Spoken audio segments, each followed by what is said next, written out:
One of the things that I love is that two films idea of your life. And there's like two stories you can tell. One that is safe and full of regret, and one that is risky and full of pride and joy.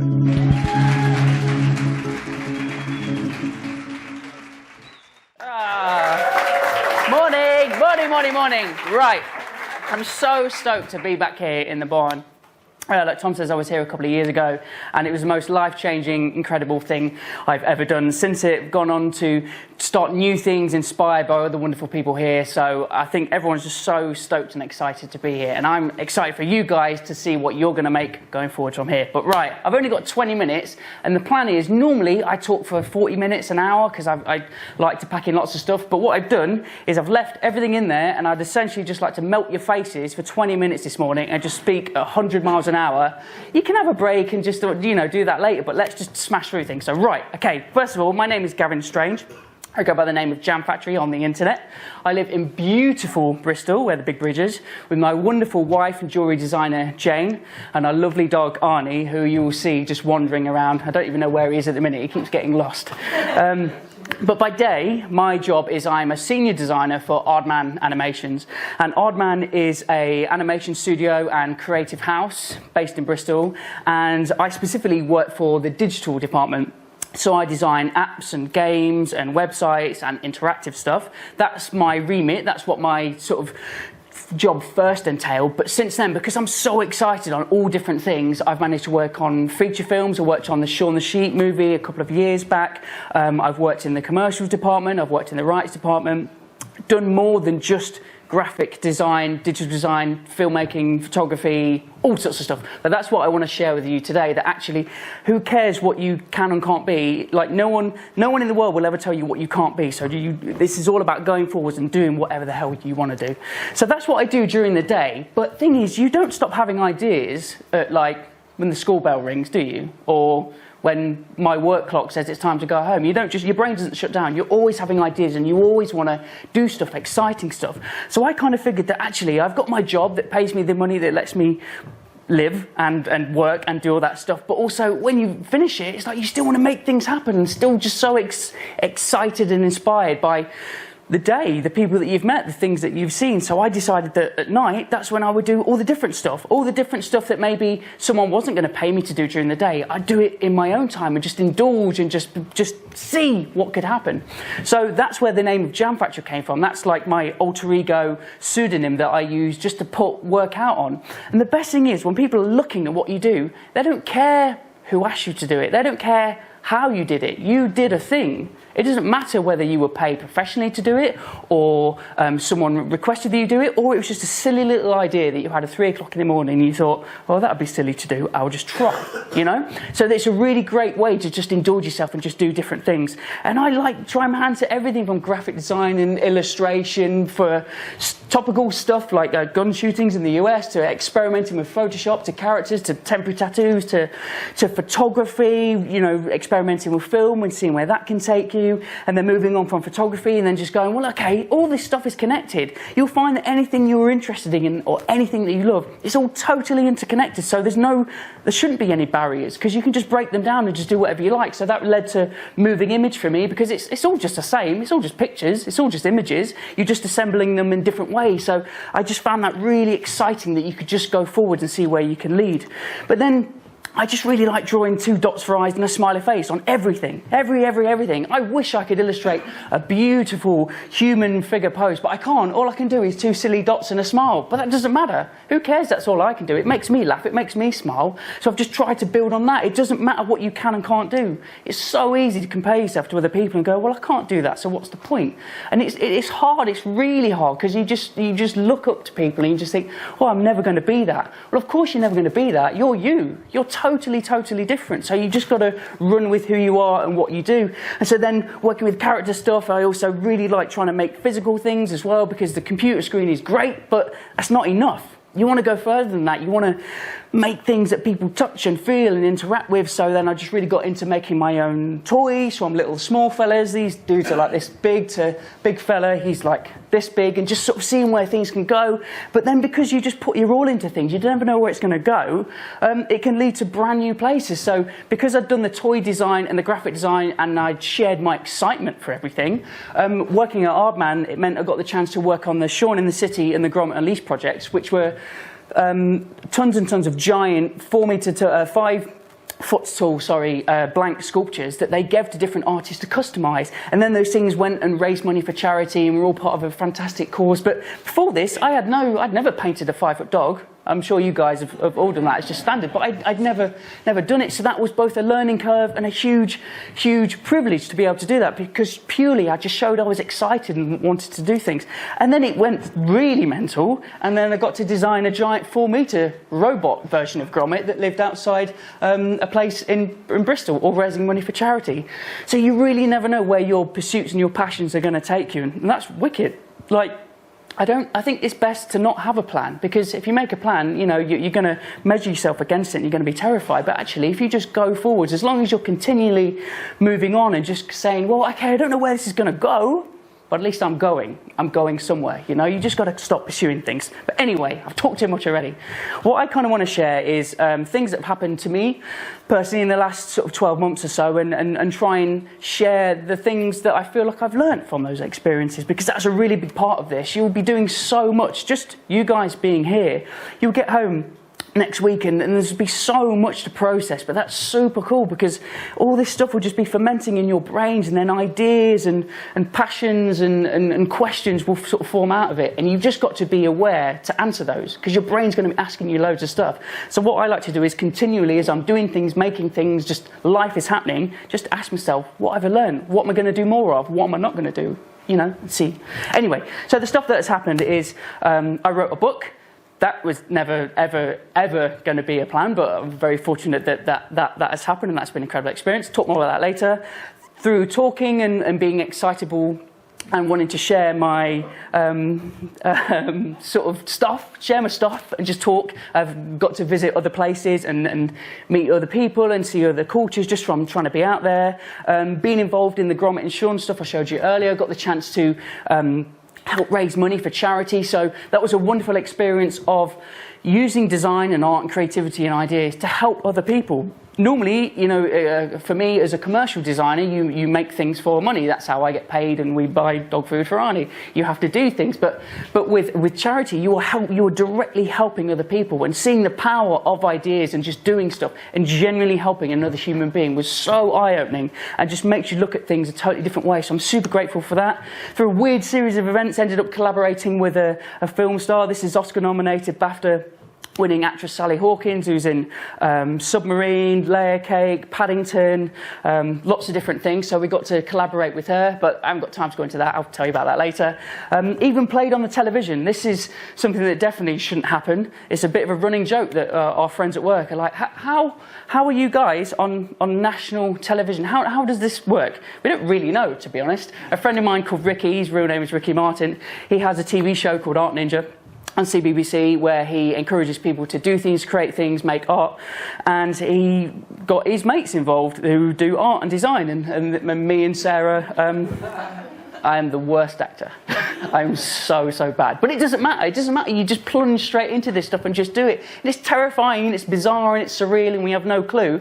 Well, I don't have a clue. Ricky does. But you just got to say yes to this stuff, no matter how terrifying. And then, so to round off the whole year, I ended up meeting a princess, which is pretty surreal. Even got heckled by the future King of England. Again, I could do a whole talk on this, the most surreal experience of last year. But anyway, ask me about that later over a cup of tea and I'll tell you. Anyway, I haven't got time for that. So, but all of this stuff that I've just showed you and everything that I love, I'm not qualified to do. All those experiences, I do not have a piece of paper that tells me I should do that. It's about making your own opportunities. So, I haven't been to university. I have never got particularly good grades at school. Didn't pay too much attention at school. Not particularly smart. there's no way that stuff should happen to me. But what happened was I realised that those pieces of paper that were meant to measure me, they work for some people, and that's fantastic because it just empowers you that you're doing well and you want to go forwards. But for me, it didn't work for me. I was more of a creative person, so those pieces of paper and those tests and those exams weren't really a measure of who I am. So it wasn't till I was sort of 15, 16, 17 that I realised, actually, I'm the one who decides what I'm worth. I decide what I want to do and how hard I want to work. And it just felt really natural that I was in control of that, not this exam board.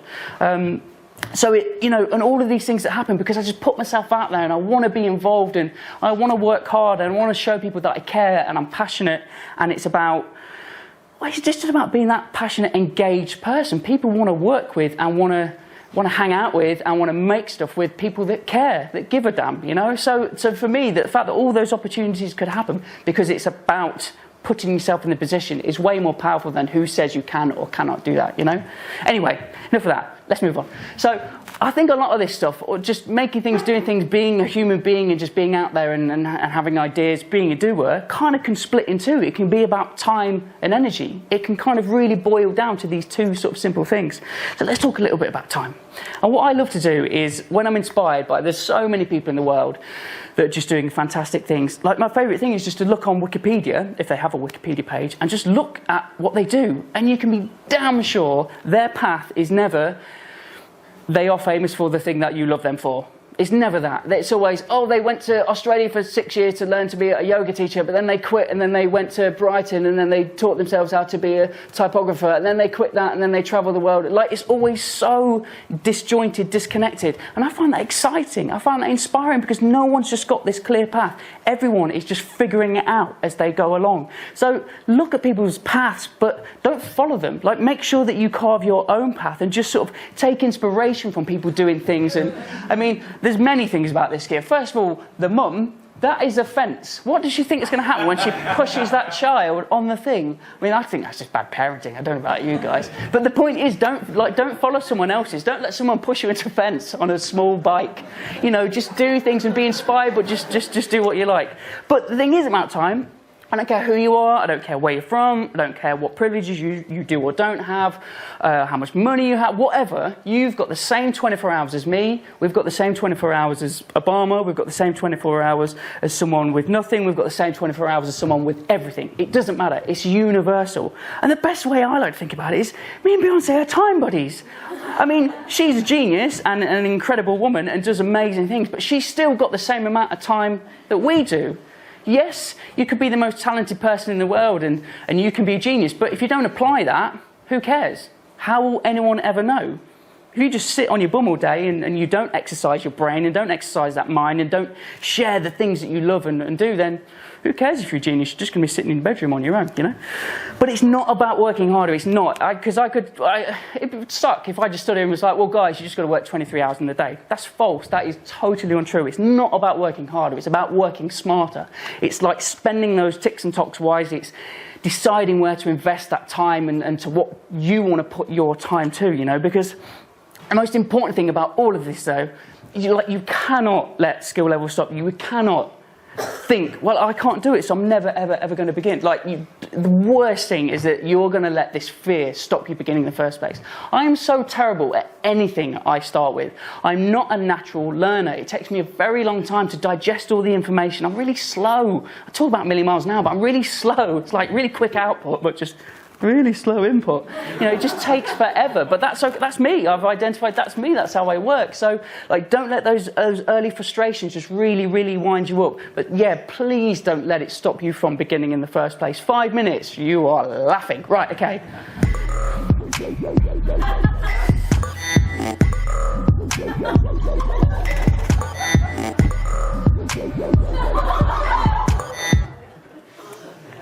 We've got 5 minutes to talk about energy. Let's smash it. Right. Energy, like it is. So as much as time, energy is a currency. Like it's this thing, it's a tangible thing that you hold, but you've really got to decide where to invest it, what to do with it, where to put it. Yeah, you can always have a big splurge and you can go, well, I'm going to spend a whole week playing on PlayStation 4, which is amazing. Do that. Please do that. But like identify that is an indulgence. That if you want to make things and make things happen, you have to be conscious where you are spending that energy. For me, I had an art show and I thought, I know what I'll do. Instead of making work for the walls, I'm going to make a gigantic 1 metre wide satanic biscuit sculpture. And the guy that owned the gallery was like, why? That's not going to sell. Oh, it doesn't matter. It does matter because that's just sitting in our spare bedroom now doing nothing. But it makes you laugh. It's fun. Like if you like just identify that you need to have this pressure valve, you need to release and just do silly things and just be that because you're a human being, you know. But if you want to see how you want to go forwards, I think it's super good to just treat what you want to do as leveling up, like a video game. Like identify small little levels. Like don't think I want to be this and I have no idea, because it's so overwhelming to see what you want to be and who you want to be. You have no idea how to like connect the dots. So just do small little incremental levels. You know, see, like even just think of yourself as a boss fight where if I can get this far, I could take this exam or I could do this, then you're going to go further. So just find ways to break it down, but just do not get stuck on the pause menu. Try not to be overwhelmed with everything. Just take it easy and just constantly plot forwards and make these little achievable things. Because change is difficult. Change is really difficult. This fella's turning into a car. Look how stressed he is. That's really hard. Because change is hard. It's really, really difficult.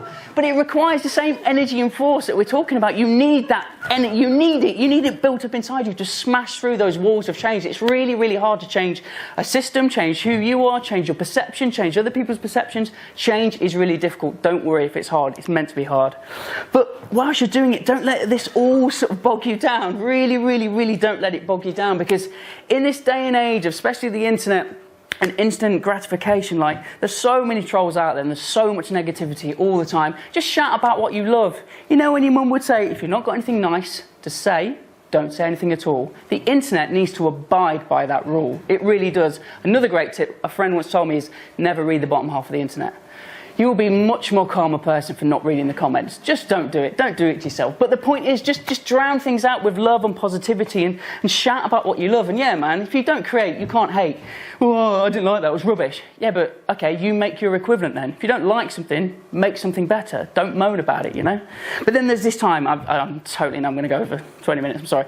But there's this time where time and energy, I'm talking about time. 2 minutes, right, okay. Talking about time, but it's about finding the balance between finding the time, making the time for yourself, getting the energy, and then smushing those two together. But I kind of think you just have to engineer yourself for the whole time. This quote is wonderful. Opportunity does not knock.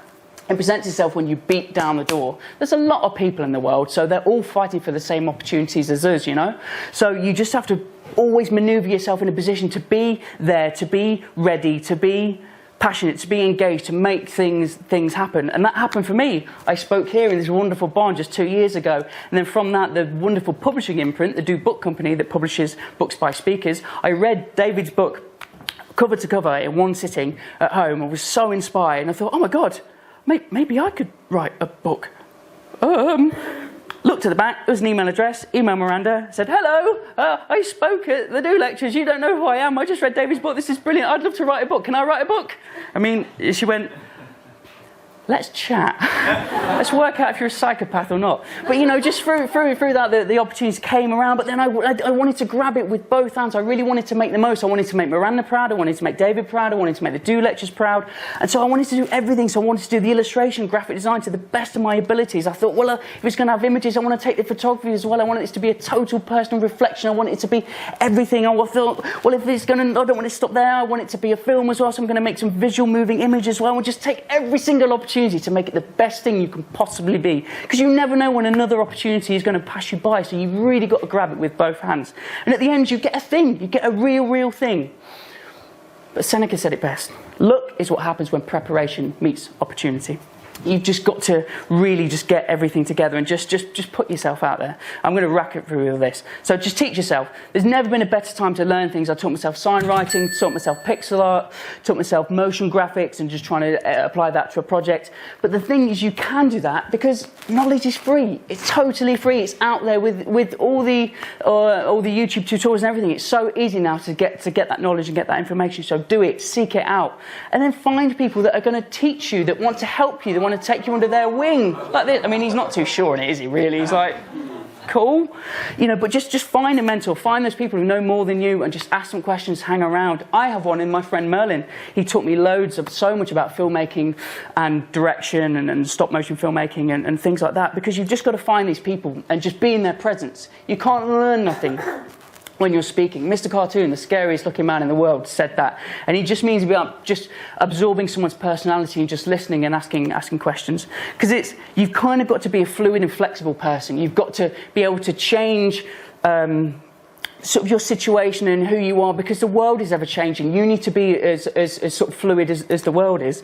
We upgrade our phones every single year without a shadow of doubt, yet sometimes we forget to upgrade our own ideas and opinions and workflows. We really need to just be as malleable as that, you know, because I think it's beneficial for everyone. But be kind, above all things, be kind, not like this jerk. Utter jerk. You've really got to be nice and just put positive vibes and just be open to things going forward. You really do. Just be a kind, positive human being. But at the same time, you've got to work super hard to filter all this stuff out. Everything I'm shouting and banging on about, and just find things on the YouTube and everything will be great. You've got to work just as hard to filter it out because there's so much noise and chatter out there. So it's just as hard as you work to seek things, work just as hard to filter out the stuff you don't want to hear. But at the end of the day, you've just got to put in the work. Jamie said it best. That's it. You've got to put in the work. I don't even need to explain that, do I? You've just got to do it. So I want to end talking a little bit about failure, and that failure is not a negative thing. I mean, this is pretty failure. I don't know if you can see it. This poor little lad's like, oh no, I'll whip out the table chair thingy. And then his poor brother's like, yeah, cool. Oh, and then he gets smashed under a cupboard. But you know, but all these famous people have talked about failure. James Joyce says mistakes are the portals of discovery. George O'Keeffe says whether you succeed or not is irrelevant. Making your unknown known is the most important thing. But this means the most to me. The greatest mistake you can make in life is to be continually fearing you will make one. That is so true. We can't be. It is scary and it is overwhelming, but we've just got to have the courage and the confidence and the energy and the time to overcome those scary things. Just make sure you get yourself in a constant feedback loop. Ask, where am I going? What do I want to do? What kind of person do I want to be? Okay, that's not exactly right. I'm going to change it. I'm just going to be aware and just ask yourself those questions all the time. And what I want to end on just this perfect sentiment from a film in the 70s that's starring children as masquerading as adults. A wonderful film called Bugsy Malone. And it just says it best. It's the final thing in the film. And it's simple. It says, because you give a little love and it all comes back to you. And this is the most important point I want you to take away, please, is that you're going to be remembered for the things that you guys say and do. Thank you.